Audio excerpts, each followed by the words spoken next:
ਹਾਂਜੀ ਹੁਣ ਆਪਾਂ ਕਲੋਰੀਨ ਤੇ HCl ਦੀਆਂ ਜੋ ਸਾਰੀਆਂ ਪ੍ਰੋਪਰਟੀਆਂ ਨੇ ਉਹ ਡਿਸਕਸ ਕਰ ਚੁੱਕੇ ਹਾਂ। ਹੁਣ ਆਪਾਂ ਨੈਕਸਟ ਟੌਪਿਕ ਦੇ ਉੱਪਰ ਪ੍ਰੋਸੀਡ ਕਰਦੇ ਹਾਂ, that is oxo acids of halogen. ਤਾਂ ਹੁਣ ਆਕਸੋ ਐਸਿਡਸ ਦੇ ਵਿੱਚ ਕੀ ਹੈ, ਦੇਖੋ ਹੈਲੋਜਨਸ ਦੇ ਕਿਹੜੇ ਕਿਹੜੇ ਆਕਸੋ ਐਸਿਡਸ ਐਗਜ਼ਿਸਟ ਕਰਦੇ ਪਹਿਲਾਂ ਤਾਂ ਆਪਾਂ ਉਹ ਦੇਖੀਏ। ਠੀਕ ਹੈ, ਤਾਂ ਆਕਸੀਡੇਸ਼ਨ ਸਟੇਟ ਦੀ ਅਗਰ ਗੱਲ ਕਰੀਏ ਤਾਂ ਹੈਲੋਜਨਸ ਦੀ ਆਕਸੀਡੇਸ਼ਨ ਸਟੇਟ ਹੈ +1 to +7, +1 +3 +5 ਤੇ +7। ਇਹ ਡਿਫਰੈਂਟ ਆਕਸੀਡੇਸ਼ਨ ਸਟੇਟਸ ਹੈ। ਠੀਕ ਹੈ, ਤਾਂ ਹੈਲੋਜਨਸ ਜੋ ਹੈ ਉਹਨਾਂ ਦੇ ਹਰ ਇੱਕ ਆਕਸੀਡੇਸ਼ਨ ਸਟੇਟ ਦੇ ਵਿੱਚ ਆਕਸੋ ਐਸਿਡਸ ਐਗਜ਼ਿਸਟ ਕਰਦੇ ਆ। ਠੀਕ ਹੈ, ਫਲੋਰੀਨ ਜੋ ਹੈ, ਫਲੋਰੀਨ ਆਪਾਂ ਨੂੰ ਪਤਾ ਹੈ ਇਹ ਸਿਰਫ +1 ਆਕਸੀਡੇਸ਼ਨ ਸਟੇਟ ਹੀ ਸ਼ੋ ਕਰਦਾ ਹੈ। ਤਾਂ ਫਲੋਰੀਨ ਦੇ ਜੋ ਬਾਕੀ ਆਕਸੀਡੇਸ਼ਨ ਸਟੇਟਸ ਆ ਉਹਨਾਂ ਦੇ ਵਿੱਚ ਕੋਈ ਐਸਿਡ ਨਹੀਂ ਹੈ।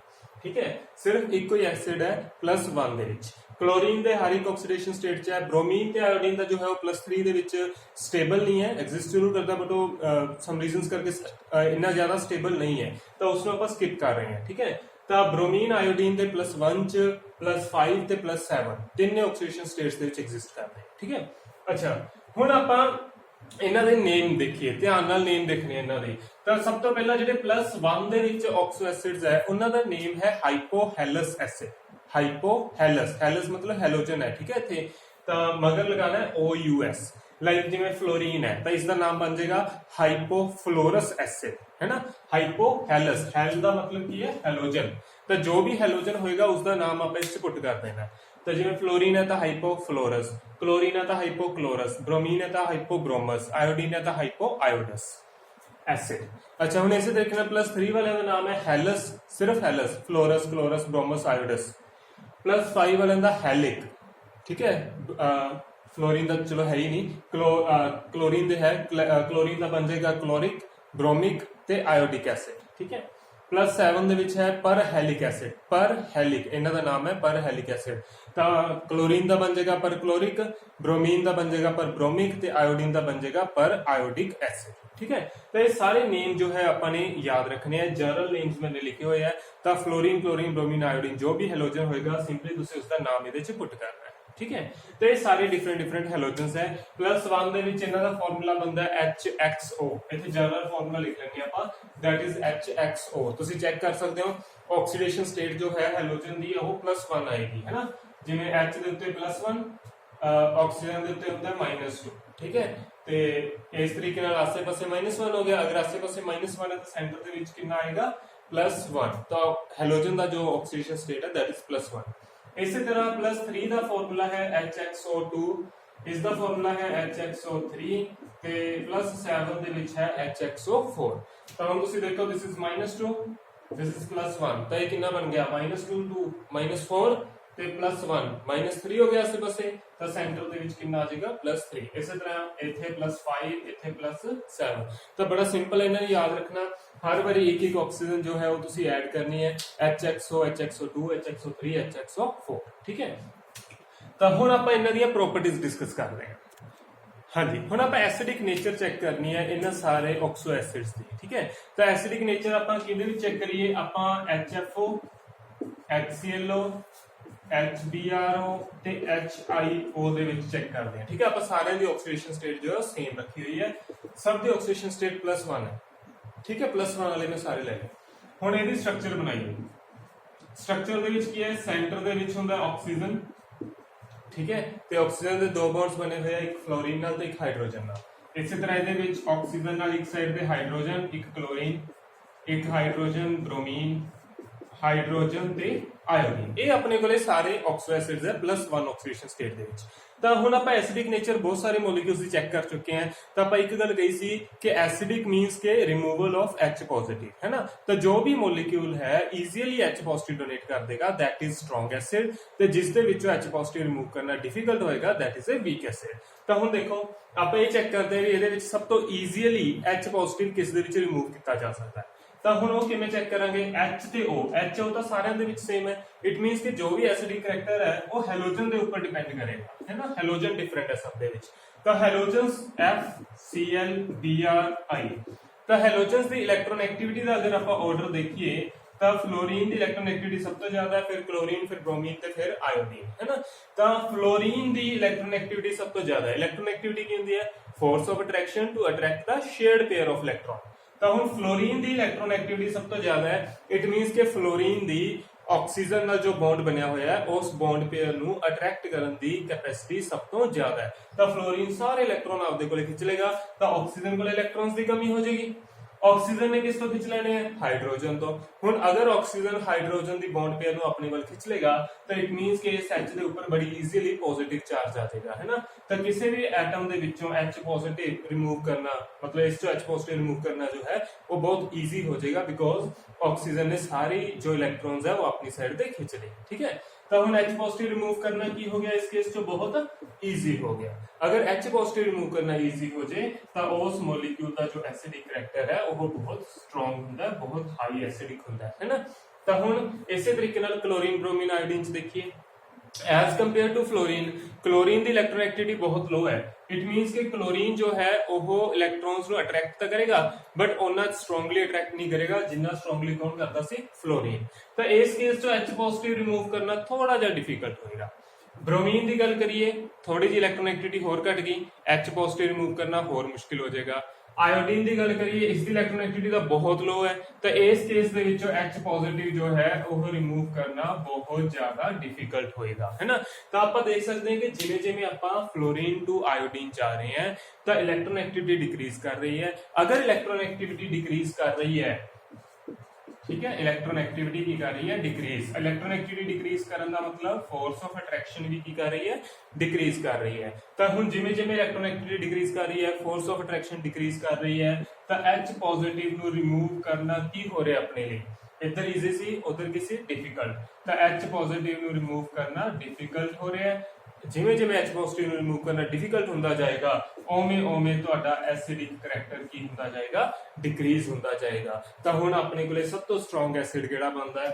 HFO, ठीक है, फिर HClO, फिर HBrO ते फिर HIO। ठीक है, तो ये सारी कहानी जो है इलेक्ट्रोनेगेटिविटी के बेस पे है। इस तरह के बहुत सारे एसिडिक नेचर्स जो है आप मॉलिक्यूल से चेक कर चुके हैं, तो हुण कोई ज्यादा डिफिकल्ट नहीं होएगा। हुण आपां एक ऑक्सीडेशन स्टेट लेके चले सी, +1 लेके चले सी, हुण आपां डिफरेंट ऑक्सीडेशन स्टेट्स दे विच चेक करते हैं। हाँ जी, हुण आपां डिफरेंट ऑक्सीडेशन स्टेट्स दे विच ऑक्सो एसिड्स लेके चलते हैं। तो जिवें हुण देखो +1, +3, +5 ते +7 डिफरेंट ऑक्सीडेशन स्टेट्स वाला मैंने एक ग्रुप ले लिया। तो HClO, HClO2, HClO3, HClO4। ठीक है, तो हेलोजन जो है वो सेम रखा है, ऑक्सीडेशन स्टेट अपने चेंज करती। पिछली बारी अपने की करिया सी, ऑक्सीडेशन स्टेट सेम रखी सी, हेलोजन चेंज करिया सी, है ना, रिवर्स करता। तो हुण आपां इस केस दे विच देखते हैं। सब तो पहले आपां इसदी स्ट्रक्चर देखिए। क्लोरीन है, ठीक है, इस दे नाल लग्या होया है एक O ते एक H। ठीक है, HClO2 क्लोरीन है, एक O ते एक H तो है ही है, जो दूसरी ऑक्सीजन है उसका डबल बॉन्ड बन जाएगा। ठीक है, नेक्स्ट क्लोरीन OH है, तो हुण बाकी दी दोनों ऑक्सीजन्स वो डबल बॉन्ड बना के ऑक्टेट कंप्लीट कर लेंगे आपका। क्लोरीन एक OH है ते बाकी दी तीनों ऑक्सीजन्स आपका डबल बॉन्ड बना लेंगे ते अपने कोले स्ट्रक्चर बन जाएगी, है ना। तो क्लोरीन जो है सारे ऑक्सो एसिड्स जो है वो sp3 हाइब्रिडाइजेशन दे विच है, तो इन्हां सारे दी स्ट्रक्चर टेट्राहेड्रल फॉर्म दे विच है। तो हुण आपां इनदे विच सारियां दे विच चेक करना भी किस दा एसिडिक करैक्टर सब तो स्ट्रॉन्ग होएगा, मतलब किस चो H पॉजिटिव रिमूव करना सब तो ईजी है। ठीक है, तो इसका सिंपल जी ऑब्जर्वेशन है, लाइक जिवें हुण तुसीं देखो ऑक्सीडेशन स्टेट इंक्रीज कर रही है ना। तुहानूं पता है कि जिवें जिवें ऑक्सीडेशन स्टेट इंक्रीज करती है, पॉजिटिव ऑक्सीडेशन स्टेट +1, +3, +5, +7, जिवें जिवें पॉजिटिव ऑक्सीडेशन स्टेट इंक्रीज करती है ओवें ओवें एटम का जो साइज है वो डिक्रीज करता है ना। पढ़िया है ना। तो पॉजिटिव ऑक्सीडेशन स्टेट किवें आंदी है? इलेक्ट्रॉन्स रिमूव करके। तो जिवें जिवें इलेक्ट्रॉन्स रिमूव होई जाणगे ओवें ओवें एटम का साइज जो है वो स्मॉल होंदा जाएगा। तो हुण जदों आपां +1 तो +7 जावांगे तो एटम का जो साइज है वो डिक्रीज होंदा जाएगा, है ना। तो साइज डिक्रीज करेगा तो फिर इसका मतलब उसकी इलेक्ट्रोनेगेटिविटी इंक्रीज करेगी, है ना। इलेक्ट्रोनेगेटिविटी अगर इंक्रीज करेगी तो इट मींस कि उसकी फोर्स ऑफ अट्रैक्शन इंक्रीज करेगी। इलेक्ट्रोनेगेटिविटी की होती है? Tendency to attract the shared pair of electrons, है ना। तो जो शेयर्ड पेयर है उस पेयर नु अट्रैक्ट करने की टेंडेंसी इंक्रीज करेगी। तो हुण सब तो ज्यादा इलेक्ट्रोनेगेटिविटी किस दी होएगी? उस दे विच होएगी क्लोरीन, जिसकी +7 ऑक्सीडेशन स्टेट है ना। तो अगर इसकी इलेक्ट्रोनेगेटिविटी सब तो ज्यादा है तो इसने सारे इलेक्ट्रॉन आपदे कोल खिंच लेने ऑक्सीजन तो। हुण ऑक्सीजन कोले घट गए, ऑक्सीजन ने की करना है? हाइड्रोजन तो खिंच लेने हैं।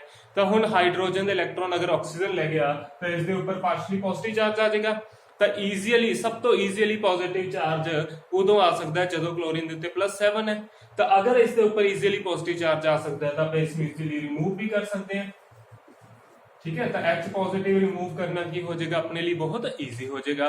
अगर H पॉजिटिव इजीली रिमूव हो जाता है तो इट मींस कि इसका एसिडिक करैक्टर जो है वो सब तो ज्यादा होएगा। मींस हम सिंपल है कि ऑक्सीडेशन स्टेट बढ़ेगी, साइज घटेगा, साइज डिक्रीज करेगा तो इलेक्ट्रोनेगेटिविटी इंक्रीज करेगी, इलेक्ट्रोनेगेटिविटी इंक्रीज करेगी इट मींस कि H पॉजिटिव के ऊपर इजीली पॉजिटिव चार्ज आ जाएगा तो फिर आप उसको रिमूव कर सकते हैं। In short H positive remove करना इजी हो जाएगा। अगर H पॉजिटिव रिमूव करना इजी हो गया तो मैं कह सकता हूं कि जो मेरा एसिडिक करैक्टर है वो भी इंक्रीज कर रहे हैं। तो जिमें जिमें ऑक्सीडेशन स्टेट बढ़ती है उमें उमें एसिडिक करैक्टर भी बढ़ रहा है। ये बिल्कुल सिंपल सा काम है। एक लाइन ਦੇ ਵਿੱਚ ਤੁਸੀਂ आंसर लिख सकते हो भी HClO4 is strongest acid due to highest oxidation state है ना। तो ऑर्डर ऑफ एसिडिक नेचर अपने को बनता है। ठीक है, बट ये जो क्वेश्चन है अपन 3 मार्क्स ਦੇ ਵਿੱਚ ਆ ਸਕਦਾ ਹੈ।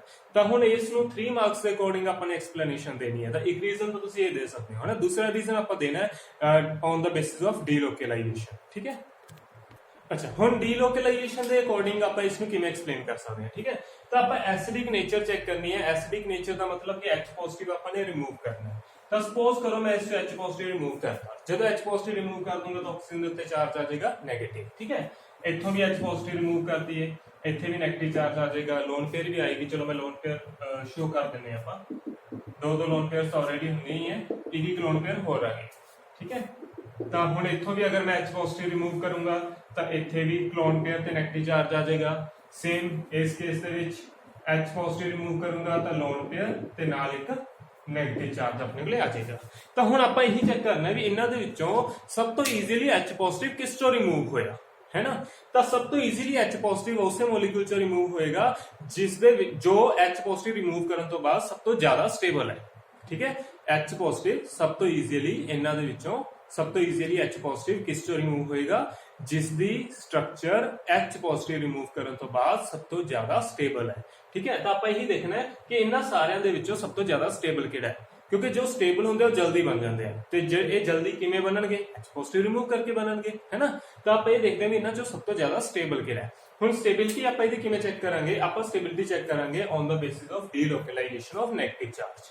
तो हुण तुसीं देखो अगर मैं इत्थे ऑक्सीजन दे उत्ते नेगेटिव चार्ज है तो की ये ऑक्सीजन फर्दर रेजोनेंस शो कर रहा है, नहीं शो करता। इट मींस कि इस ऑक्सीजन का जो नेगेटिव चार्ज है वो सिर्फ एक ऑक्सीजन एटम के ऊपर ही प्रेजेंट है। ठीक है, सारा नेगेटिव चार्ज सारा बर्डन एक ही ऑक्सीजन के ऊपर है। इधर आ जाओ, हुण इत्थे अगर मैं लोन पेयर इधर शिफ्ट करा तो डबल बॉन्ड ऊपर चला जाएगा। तो हुण इत्थे रेजोनेंस के थ्रू इस ऑक्सीजन के ऊपर नेगेटिव चार्ज आ जाएगा है ना। अगर मैं रेजोनेटिंग स्ट्रक्चर बनावा तो की होएगा, इत्थे डबल बॉन्ड बन जाएगा ते इस ऑक्सीजन के ऊपर negative charge sorry lone pair ते नेगेटिव चार्ज आ जाएगा है ना। तो हुण की होया, पहला नेगेटिव चार्ज फर्स्ट ऑक्सीजन ते सी, हुण नेगेटिव चार्ज सेकंड ऑक्सीजन ते चला गया। तो इट मींस कि इस केस दे विच जो नेगेटिव चार्ज है that is delocalized over 2 oxygen atoms. Third आ जाओ, इस केस दे विच की हो रहा है, तो हुण देखो रेजोनेंस दे थ्रू इस ऑक्सीजन ते भी जा सकता है, इस ऑक्सीजन ते भी जा सकता है। इट मींस कि इस वाली जो नेगेटिव चार्ज है that is delocalized over 3 oxygen. Same here इस बारी अपने को जो नेगेटिव चार्ज है वो सब तो ज्यादा ऑक्सीजन के ऊपर डिस्ट्रीब्यूट होएगा that is on the 4 oxygen atoms. तो जिन्नियां ज्यादा डीलोकलाइजेशन होएगी उन्ना ही ज्यादा मॉलिक्यूल स्टेबल होता है। पढ़िया है ना +1 ਦੇ ਵਿੱਚ ਇਹ ਕਨਸੈਪਟ ਹੈ, ਜਿੰਨੀ ਜ਼ਿਆਦਾ ਰੈਜ਼ੋਨੈਂਸ ਹੈ ਜਿੰਨੀ ਜ਼ਿਆਦਾ ਡੀਲੋਕਲਾਈਜੇਸ਼ਨ ਹੈ ਉਨੀ ਹੀ ਜ਼ਿਆਦਾ ਸਟੇਬਿਲਿਟੀ ਹੁੰਦੀ ਹੈ। ਤਾਂ ਇਹਨਾਂ ਦੇ ਵਿੱਚੋਂ ਸਭ ਤੋਂ ਜ਼ਿਆਦਾ ਸਟੇਬਲ ਮੋਲੀਕਿਊਲ ਕਿਹੜਾ ਹੈ, ਦਿਸ ਵਨ, ਕਿਉਂਕਿ ਇਸ ਦੇ ਵਿੱਚ ਨੈਗੇਟਿਵ ਚਾਰਜ ਦੀ ਡੀਲੋਕਲਾਈਜੇਸ਼ਨ ਸਭ ਤੋਂ ਜ਼ਿਆਦਾ ਹੈ। ਹੁਣ ਇਹ ਸਭ ਤੋਂ ਜ਼ਿਆਦਾ ਸਟੇਬਲ ਹੈ, ਇਟ ਮੀਨਸ ਕਿ ਸਭ ਤੋਂ ਜਲਦੀ ਬਣੇਗਾ, सब तो जल्दी बनेगा। किवें बनिया सी ये H पॉजिटिव रिमूव करके। तो इन्हां सारियां दे विचों सब तो जल्दी ये बन रहा है, मतलब सब तो जल्दी H पॉजिटिव ये रिमूव कर रहा है। तो इस केस दे विचों H पॉजिटिव रिमूव करना सब तो ईजी है। तो जिस मॉलिक्यूल च H पॉजिटिव रिमूव करना सब तो ईजी हुंदा है that is a strong acid. ठीक है, तो HClO4 जो है वो सब तो स्ट्रॉन्ग एसिड है। तो फिर उस तो बाद नंबर आएगा HClO3 का, इस डीलोकलाइजेशन थोड़ी जी घट है, फिर HClO2 ते सब तो लास्ट आएगा HClO। ठीक है, तो यही चीज आप ऑक्सीडेशन स्टेट के अकॉर्डिंग भी एक्सप्लेन की है, यही चीज आपने डीलोकलाइजेशन के थ्रू भी एक्सप्लेन की है। ठीक है, इसमें प्रॉपरली लिखना है, किस तरीके नाल लिखना वो मैं तुहानू भेजांगा ते उसनू रीड करके उस अकॉर्डिंग ही इसनू लिखना है क्योंकि बहुत इंपॉर्टेंट क्वेश्चन है। ठीक है, हाँ जी, नेक्स्ट टॉपिक है इंटर हेलोजन कंपाउंड्स। तो इंटर हेलोजन कंपाउंड्स का मतलब की है the compounds which are found by combination of two और मोर डिफरेंट हेलोजन एटम्स। ठीक है, तो इन शॉर्ट की है the compounds in which two और more different halogen atoms are present. ਜਿਸ ਵੀ ਕੰਪਾਊਂਡ ਦੇ ਵਿੱਚ ਦੋ ਡਿਫਰੈਂਟ ਹੈਲੋਜਨਸ ਹੋਣ, ਦੋ ਜਾਂ ਦੋ ਤੋਂ ਜ਼ਿਆਦਾ, ਹੈ ਨਾ, ਤਾਂ ਉਹਨਾਂ ਨੂੰ ਆਪਾਂ ਇੰਟਰ ਹੈਲੋਜਨ ਕੰਪਾਊਂਡਸ ਕਹਿੰਦੇ ਆ।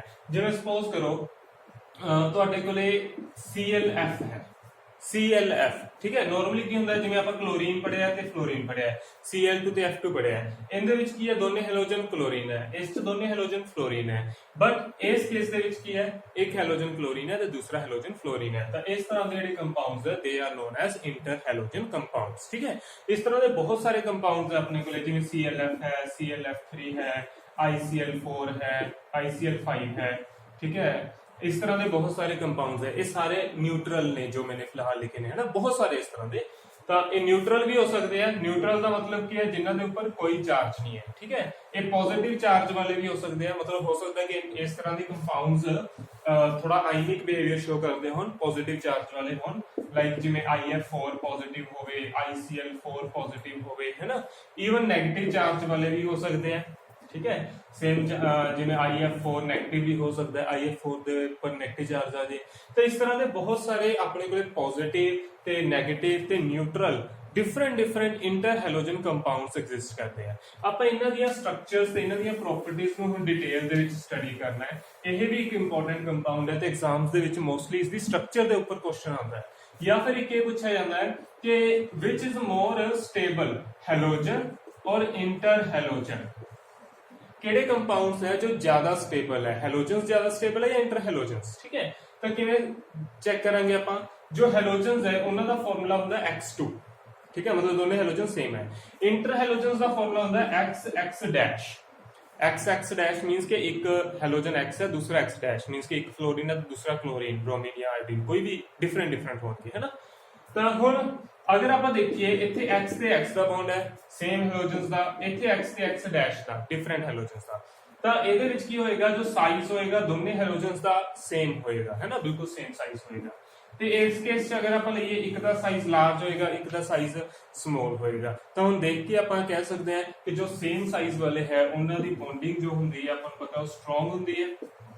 ठीक है, तो जो डिफरेंट साइज वाले हैं उन्होंने आपस इन्नी ज्यादा बिहेवियर नहीं मैच करता, तो इन्हों की जो बॉन्डिंग है वो थोड़ी जी वीक होएगी, है ना। तो इन्हों ब्रेक करना, इसका बॉन्ड जो है उसको ब्रेक करना बहुत डिफिकल्ट होएगा, बट इस केस च बॉन्ड ब्रेक करना बहुत ईजी होएगा। अगर बॉन्ड ब्रेक करना डिफिकल्ट है तो it means it is very stable. ठीक है, तो अगर बॉन्ड ब्रेक करना ईजी है तो इट मीन्स के वो स्टेबल नहीं है, दैट इज रिएक्टिव। अगर वो स्टेबल नहीं है तो it means they are reactive. ठीक है, तो ये एक सिंपल सा क्वेश्चन आ सकता है 1 mark they which is more stable, halogen और इंटर हेलोजन। तो इंटर हेलोजेंस जो है they are more reactive, but halogens जो है दे आर मोर स्टेबल। हाँ जी, अच्छा, रिएक्टिविटी जो आपने स्टडी की है उसके एक पॉइंट होर नोट करने वाला है कि जो F2 है, ठीक है, हुणे आपां कह के हटे कि जो नॉर्मल हेलोजेंस है दे आर मोर स्टेबल। ठीक है, interhalogens are more reactive, but एक गल का ख्याल रखना है कि जो F2 है वो सब तो ज्यादा रिएक्टिव है। ठीक है, यह इंटर हेलोजेंस तो भी ज्यादा रिएक्टिव है। इंटर हेलोजन कंपाउंड्स जो है उन्होंने तो भी यह ज्यादा रिएक्टिव है। अपन पता है कि जो दो फ्लोरीन है, फ्लोरीन का साइज बहुत स्मॉल है ना, तो साइज स्मॉल है तो इट मींस के सारी इलेक्ट्रॉन डेंसिटी जो है वो बहुत ही स्मॉल साइज दे विच अपने कोले प्रेजेंट है, बहुत ही स्मॉल एरिया दे विच सारी इलेक्ट्रॉन डेंसिटी प्रेजेंट है। तो इन्ने सारे इलेक्ट्रॉन्स जो है एक दूसरे को रिपेल करनगे तो फिर इसनूं जो है बॉन्ड ब्रेक करना बहुत ईजी हो जाता है। तो अगर बॉन्ड ब्रेक करना बहुत ईजी हो जाएगा तो फिर ये फटाफट रिएक्ट कर जाएगी, है ना। तो फ्लोरीन जो है वो एक एक्सेप्शनल केस है, बट जनरली अगर आप देखिए तो बाकी जो हेलोजेंस है they are more stable as compare to interhalogen compounds. ठीक है, अच्छा, हुण आपां प्रैपरेशन स्टार्ट करते हैं। तो प्रैपरेशन दे विच देखो कुछ सिंपल इंटर हेलोजन कंपाउंड्स आपां बनाने हैं। बहुत सारी प्रैपरेशन मैथड्स है, बट इन्ने ज्यादा डिटेल च इन्हां नूं करन दा जरूरत नहीं है। सिंपल जो मैथड्स हैगे आ, तो जिवें क्लोरीन है उन्होंने फ्लोरीन नाल रिएक्ट कराओगे तो ClF बन जाएगा, है ना। तो इस तरीके नाल अगर एक्सेस ऑफ फ्लोरीन ले सकते हो तो फिर ClF5 भी बना सकते हो। इस तरह अगर ClF बनया हुआ है उस F2 ऐड कर दो तो ClF3 बन जाएगा, ClF3 च एक और F2 ऐड कर दो तो ClF5 भी बन जाएगा। तो इस तरीके ਨਾਲ ਤੁਸੀਂ +1 ਤੋਂ ਲੈ ਕੇ +7 ऑक्सीडेशन स्टेट्स तक ਤੁਸੀਂ कोई भी इंटर हेलोजन कंपाउंड्स जो है वो बना सकते हो। ठीक है, इन्ने के जो प्रेपरेशंस है ਤੁਸੀਂ ਇਹ ਬਸ ਆਪਣਾ ਨੋਟ ਕਰ ਲਿਓ, ਬਹੁਤ ਜ਼ਿਆਦਾ ਇਸ ਨੂੰ ਡਿਟੇਲ ਦੇ ਵਿੱਚ ਕਰਨ ਦੀ ਜ਼ਰੂਰਤ ਨਹੀਂ ਹੈ। ਠੀਕ ਹੈ, ਸਿੰਪਲ ਪ੍ਰੈਪਰੇਸ਼ਨਸ ਹੈਗੀਆਂ, ਸਨਲਾਈਟ ਦੀ ਪ੍ਰੈਜ਼ੈਂਸ ਦੇ ਵਿੱਚ ਇਸ ਹੋ ਜਾਂਦੀਆਂ, ਅਗਰ ਸਨਲਾਈਟ ਨਹੀਂ ਹੁੰਦੀ ਤਾਂ ਥੋੜਾ ਜਿਹਾ ਹੀਟ ਕਰਕੇ ਆਪਣੇ ਕੋਲ ਹੋ ਜਾਂਦੀਆਂ, ਬੜੀ ਸਿੰਪਲ ਜਿਹੀਆਂ ਰਿਐਕਸ਼ਨਸ ਨੇ। ਹਾਂਜੀ, ਹੁਣ ਆਪਾਂ ਜੋ ਮੇਨ ਕੰਮ ਹੈ ਇੰਟਰ ਹੈਲੋਜਨ ਕੰਪਾਊਂਡਸ ਦੀਆਂ ਦੈਟ ਇਜ਼ ਦਾ ਸਟਰਕਚਰਸ। ਠੀਕ ਹੈ, ਤਾਂ ਉਹਨਾਂ ਸਟਰਕਚਰਸ ਨੂੰ ਆਪਾਂ ਡਿਟੇਲ ਦੇ ਵਿੱਚ ਹੁਣ ਦੇਖਦੇ ਹਾਂ। ਇਹ ਇੰਪੋਰਟੈਂਟ ਵਰਕ ਹੈ, ਇਸ ਦੇ ਕੁਐਸਚਨਸ ਆ ਸਕਦੇ ਆ, मतलब कोई भी ਤੁਹਾਨੂੰ ਇੰਟਰ ਹੈਲੋਜਨ ਕੰਪਾਊਂਡ ਦੇ ਦੇਣਗੇ ਤੇ ਆਪਾਂ ਨੂੰ ਕਹਿਣਗੇ ਵੀ ਉਸ ਦੀ ਸਟਰਕਚਰ ਜੋ ਹੈ ਉਹ ਬਣਾ ਕੇ ਦਿਖਾਓ, ਹੈ ਨਾ। ਤਾਂ ਸਟਰਕਚਰਸ ਕਿਸ ਤਰੀਕੇ ਨਾਲ ਬਣਾਉਣੀ ਹੈ ਅਕੋਰਡਿੰਗ ਟੂ ਹਾਈਬ੍ਰਿਡਾਈਜੇਸ਼ਨ ਉਹ ਆਪਾਂ ਸਟੱਡੀ ਕਰਾਂਗੇ। ਤਾਂ ਜਨਰਲ ਜੋ ਹਾਈਬ੍ਰਿਡਾਈਜੇਸ਼ਨਸ ਹੈ ਜੋ ਜ਼ਿਆਦਾਤਰ ਇੰਟਰ ਹੈਲੋਜਨ ਕੰਪਾਊਂਡ ਸ਼ੋ ਕਰਦੇ ਆ ਉਹ ਮੈਂ ਲਿਖੀਆਂ ਹੈ। sp3 ਹੈ ਟੈਟਰਾहेड्रल ਫਾਰਮ ਚ ਹੋਏਗਾ, sp3d ਹੈ ਹਾਈਬ੍ਰਿਡਾਈਜੇਸ਼ਨ ਤਾਂ ट्राइगोनल बाइपिरामिडल होएगी, sp3d2 है तो ऑक्टाहेड्रल ज्योमेट्री होएगी, sp3d3 है तो पेंटागोनल बाइपिरामिडल ज्योमेट्री होएगी। ठीक है, तो ज्यादातर जो इंटर हेलोजन कंपाउंड्स है वो यही हाइब्रिडेशंस शो करते हैं। तो इन्हें अपने मतलब याद रखनी है तुसीं, है ना, नोट करके रख लो कॉपी पे। तो हुण जिवें सपोज करो तुहानूं आ गया कि ClF3 है, ClF3 दी आपां ने स्ट्रक्चर बनानी है तो किवें बनावांगे। सेंट्रल एटम जो है वो क्लोरीन है ना, तो इसके आसे पासे 3 फ्लोरीन एटम्स है। तो आप पहले एक आर्बिट्रेरी स्ट्रक्चर जो है वो बना लेंगे। क्लोरीन है तो 3 फ्लोरीन है, सारे सिंगल बॉन्ड्स ही बनाएंगे फ्लोरीन। ठीक है, तो सिंगल बॉन्ड के थ्रू आप क्लोरीन के नाल 3 फ्लोरीन जो है वो अटैच करते हैं। ठीक है, तो हुण देखो क्लोरीन जो है वो 3 बॉन्ड्स बना रहे हैं विद फ्लोरीन। ठीक है, तो हुण आप क्लोरीन की इलेक्ट्रॉनिक कंफिगरेशन लिखते हैं। Electronic configuration that is 3s2 3p5। अगर इसको ऑर्बिटल की फॉर्म के विच आपां लिखिए तो 3s2 this is 3s this is 3p। अगर 3d भी बना लेने, चलो दिस इज 3d। ठीक है, 1 2 3 4 5 तो 3d। तो हुण 3s ਦੇ ਵਿੱਚ 2 ਇਲੈਕਟ੍ਰੋਨਸ ਹੈ, p ਦੇ ਵਿੱਚ ਹੈ 5 1 2 3 4 5। ठीक है, 3s2 3p5 ਆਪਣੇ ਕੋਲ ਇਹ ਕਲੋਰੀਨ ਦੀ ਇਲੈਕਟ੍ਰੋਨਿਕ ਕੰਫੀਗਰੇਸ਼ਨ ਹੋ ਗਈ। ਤਾਂ ਸਾਰੀ ਆਰਬਿਟਲਸ ਫਾਰਮ ਦੇ ਵਿੱਚ ਆਪਾਂ ਨੇ ਲਿਖ ਲਈ। ਹੁਣ ਆਪਾਂ ਦੇਖੋ ਕਲੋਰੀਨ ਦੇ ਨਾਲ ਫਲੋਰੀਨਸ ਅਟੈਚ ਕਰਨੀ ਹੈ ਨਾ, ਇਹ ਸਾਰੀ ਗਰਾਊਂਡ ਸਟੇਟ ਦੇ ਵਿੱਚ ਆਪਾਂ ਨੇ ਬਣਾਈ ਹੈ। आप फ्लोरीन कितने अटैच करने हैं 3 1 2 3। इट मींस कि क्लोरीन जो है उसके कोले 3 अनपेयर्ड इलेक्ट्रॉन्स होने चाहिए, है ना। तो 3 अनपेयर्ड इलेक्ट्रॉन्स बनाने हैं तो अपन इसको ग्राउंड स्टेट तो थोड़ा जिहा एक्साइटेड स्टेट्स लेके जाना पड़ेगा, क्योंकि ग्राउंड स्टेट दे विच इहदे कोल सिर्फ एक ही अनपेयर्ड इलेक्ट्रॉन है ते अपन नूं चाहिए 3 अनपेयर्ड इलेक्ट्रॉन्स। तो उसके लिए अपन इहनूं एक्साइट करांगे। एक्साइटेशन करन तो बाद तो सारे इलेक्ट्रॉन्स नहीं एक्साइट करने, एक इलेक्ट्रॉन ही आप एक्साइट कर देने हैं। तो अगर एक इलेक्ट्रॉन एक्साइट हो जाएगा तो अपने को 3 अनपेयर्ड इलेक्ट्रॉन्स बन जाएंगे, है ना।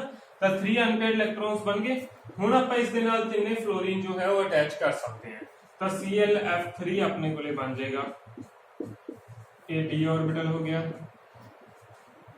लो जी, हाँ जी, first fluorine, second fluorine, third fluorine, 3 fluorine जो है उन्होंने आपदे इलेक्ट्रॉन्स जो मिल गए तो उन्होंने क्लोरीन नाल बॉन्डिंग बना ली। हुण तुसीं देखो कि किहड़े-किहड़े ऑर्बिटल्स जो है वो हाइब्रिडेशन च पार्टिसिपेट कर रहे हैं।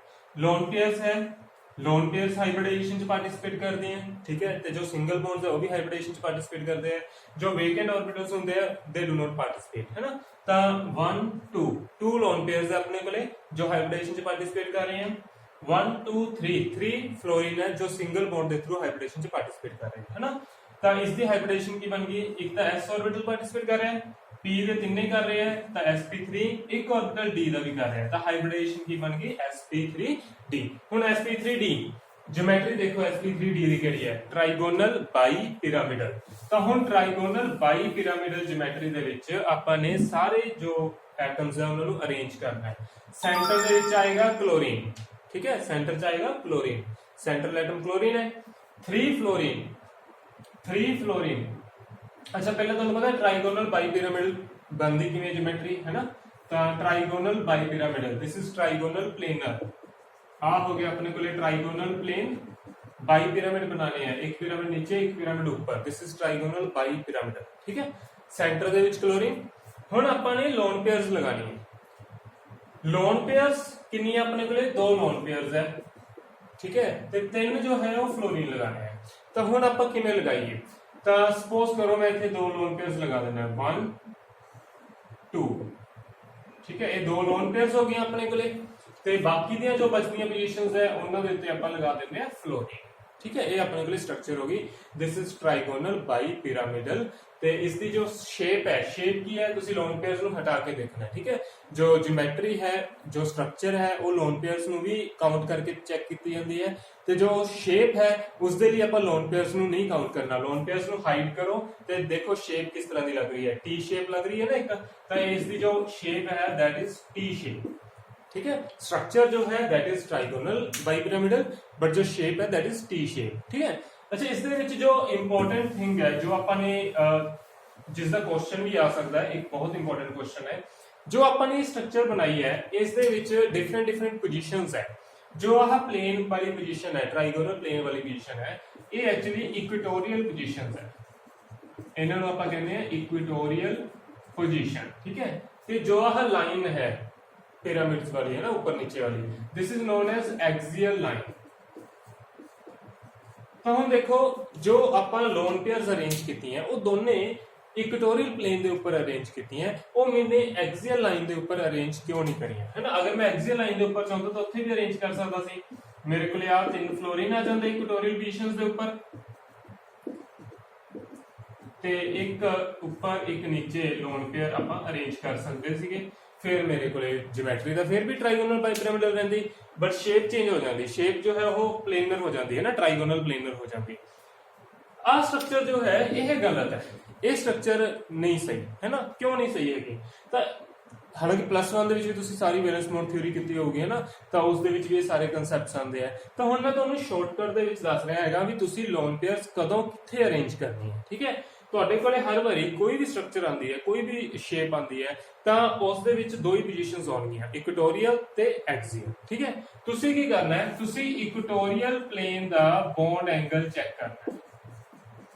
ਇਕੁਟੋਰੀਅਲ ਪਲੇਨ ਦਾ ਕੀ ਚੈੱਕ ਕਰਨਾ ਹੈ ਆਪਾਂ ਨੇ, ਬੌਂਡ एंगल। ठीक है, अगर बॉन्ड एंगल जो है वो less than equal to 90 degree है, ठीक है, less than equal to 90 degree, तो या फिर बॉन्ड एंगल जो होएगा that will be greater than 90 degree, है ना। नॉर्मली 90 डिग्री तो बाद जो है वो 120 डिग्री आता है या 180 डिग्री आता है, इस तरह का बॉन्ड एंगल आता है, 180 डिग्री तक आप लेके चलते। अच्छा, हुण सपोज करो जो बॉन्ड एंगल है that is less than equal to 90 degree.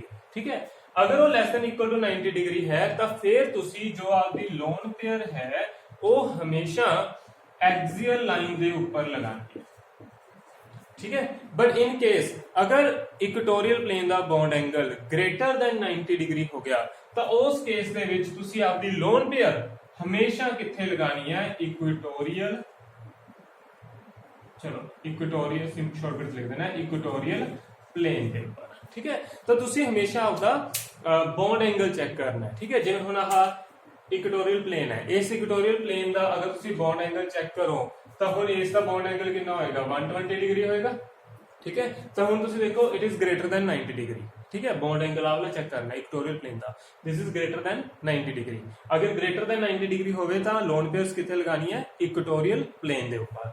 Uh equatorial plane दी तीन पोजीशंस है, 1 2 3, तिना चों किते भी तुसी लोन पेयर्स लगा सकते। ठीक है, चाहे इत्थे लोन पेयर लगा दो, चाहे ठीक है, या तो इन्हां दोनों पोजीशंस ते लगा दो, या इन्हां दोनों ते लगा दो, या इन्हां दोनों ते लगा दो, किते भी तुसी लोन पेयर लगा सकते हो, तुहाडी चॉइस है। ठीक है, कोई कंपलसरी नहीं है इत्थे लगानी है, तो इन्हां तीनों पोजीशंस तो किते भी तुसी लोन पेयर लगा सकते हो। ते बाकी जो पोजीशंस बचनगियां उन्हां दे उपर जो बाकी दे एटम्स होणगे वो लगा दो। ठीक है, तो हुण सपोज करो कोई इहो जिहा मॉलिक्यूल आ गया तुहाडे कोले जिस दे विच ज्योमेट्री यही है trigonal bi pyramidal, but lone pairs जो है वो 3 लोन पेयर्स है। ठीक है, 3 लोन पेयर्स है, तो तीनों लोन पेयर बिकॉज तुसी बॉन्ड एंगल देखोगे तो 120 डिग्री है, तो तीनों लोन पेयर्स इक्वेटोरियल प्लेन के ऊपर लगणगियां, 1 2 इत्थे भी की आ जाएगी एक लोन पेयर। इन केस अगर कोई इहो जिहा मॉलिक्यूल आ गया जिस दे विच 4 लोन पेयर्स है, फिर की करोगे, बॉन्ड एंगल नोट किया 120 डिग्री, बॉन्ड एंगल 120 डिग्री है,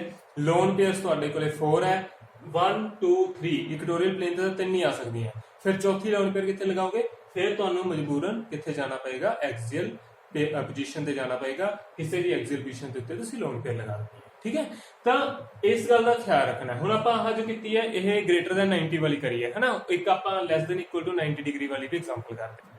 चलो हुण आपां नूं सपोज करो एक मॉलिक्यूल देता दैट इज ICl4 नेगेटिव, ठीक है, ICl4 नेगेटिव। हुण इस मॉलिक्यूल दी आपां स्ट्रक्चर बना के देखते हैं की बनेगी। तो हुण सब तो पहला सेंट्रल एटम है आयोडीन, ठीक है, आयोडीन दे कोले आपां नूं पता है 7 इलेक्ट्रॉन्स हुंदे हैं। इस दे नाल आपां ने 4 क्लोरीन्स जो है वो अटैच करने हैं। 4 क्लोरीन्स 1 2 3 4, ठीक है, 7 इलेक्ट्रॉन सी आयोडीन को उस 4 जो है वो क्लोरीन नाल बॉन्डिंग दे विच चले गए। हुण बचे बाकी दे 1 2 3 इलेक्ट्रॉन्स आयोडीन को हले भी है। अच्छा, इस दे नाल नाल एक नेगेटिव चार्ज भी है मॉलिक्यूल को। नेगेटिव चार्ज जो है कंप्लीट मॉलिक्यूल को है। तो मैं सपोज कर लेना कि वो जो इलेक्ट्रॉन है आयोडीन दे कोले, ठीक है, किसी को भी हो सकता है, क्लोरीन को भी हो सकता है, मैं सपोज कर लेना आयोडीन दे कोले है। तो नेगेटिव चार्ज का मतलब कि उस दे कोले एक एक्स्ट्रा इलेक्ट्रॉन आ गया, ठीक है, एक्स्ट्रा इलेक्ट्रॉन आ गया। तो हुण आयोडीन दे कोले पहला 3 इलेक्ट्रॉन सी, एक नेगेटिव चार्ज का नेगेटिव चार्ज के कारण आ गया। तो 4 इलेक्ट्रॉन्स आयोडीन कोले हले भी है, ठीक है, 4 इलेक्ट्रॉन्स मींस के 2 लोन पेयर्स बन गए आयोडीन, ठीक है। तो हुण इस मॉलिक्यूल दी एक जनरल जी स्ट्रक्चर तो आपां ने बना ली। हुण आपां हाइब्रिडाइजेशन दे अकॉर्डिंग सोल्व करके देखते हैं इसकी स्ट्रक्चर की बनेगी।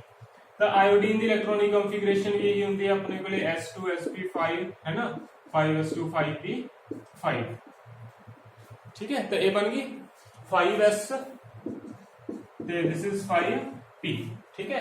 तो इस तो बाद आएंगे अपने कोले 5d ऑर्बिटल्स आ जाएंगे।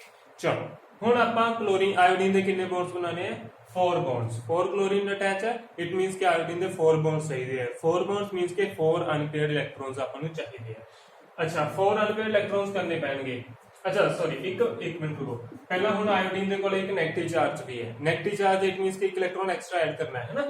तो एक इलेक्ट्रॉन अगर आप होर ऐड कर दिए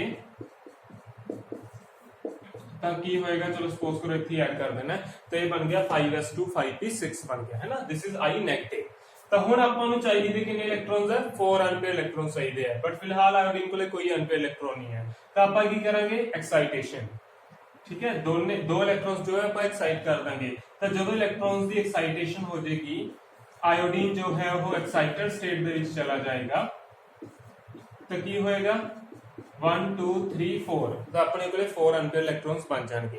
सो अगर 4 अनपेयर्ड इलेक्ट्रॉन्स बन गए तो हुण आपां इस दे नाल 4 क्लोरीन एटम्स जो है वो अटैच कर सकते हैं। तो यह बन जाएगा ICl4 नेगेटिव। ICl4 नेगेटिव 1 2 3 4 5, 1 2 3 4 5 ज्यादा हो गए। चलो तो हम देखो आ लोन पेयर होगी पई है, आ भी लोन पेयर होगी पई है, 1 2 3 4। तो 4 क्लोरीन एटम्स जो है जो लगाने सी अपन ने वो लगाते 4 अनपेयर्ड इलेक्ट्रॉन्स बना के लगा ले, है ना। तो सिंपली इसकी हाइब्रिडाइजेशन की बन गई, this is sp3d2, sp3d2। sp3d2 की ज्योमेट्री की होंदी है उधरों देखो, दिस इज ऑक्टाहेड्रल। तो इस मॉलिक्यूल की जो ज्योमेट्री है दैट इज ऑक्टाहेड्रल। हुण ऑक्टाहेड्रल किवें बनावांगे देखो, ऑक्टाहेड्रल की हुंदा है सेंट्रल एटम, ठीक है, इस दे नाल स्केयर प्लेन हुंदा है, this is the square plane, ठीक है। ते एक ऊपर पिरामिड एक नीचे, this is the octahedral structure, है ना। तो हुण इस केस दे विच देखो जो आह अपने कोल स्केयर प्लेन बनदा है, दिस इज इक्वेटोरियल प्लेन। जो इक्वेटोरियल प्लेन बन रहा है इस बारी स्केयर प्लेन बन रहा है, पिछली बारी ट्राइगोनल प्लेन बनया सी। तो आ जो लाइन है this is the axial line, ठीक है, स्ट्रक्चर्स बहुत इंपॉर्टेंट है। इक्वेटोरियल प्लेन हो गया, एक्सियल लाइन होगी। हुण आपने लगानी है अपने क्लोरीन एटम्स। अच्छा क्लोरीन बाद लगा लेंगे, पहले आप दोनों लोन पेयर्स लगाइए। 2 लोन पेयर्स अरेंज करनी है, लोन पेयर अरेंज करना जरूरी है, बाकी जगह पे क्लोरीन अपने आप एडजस्ट हो जाएंगे। लोन पेयर्स मैं कितने लगावा, एक्सियल पोजीशन ते लगावा कि इक्वेटोरियल पोजीशन दे ऊपर लगा, है ना। तो हुण मैं तुहानूं की कहा सी तुसीं बॉन्ड एंगल चेक करना है। तो इक्वेटोरियल प्लेन जो कि एक स्केयर प्लेन है, तो हुण स्केयर प्लेन का बॉन्ड एंगल कितना हुंदा है 90 डिग्री, है ना।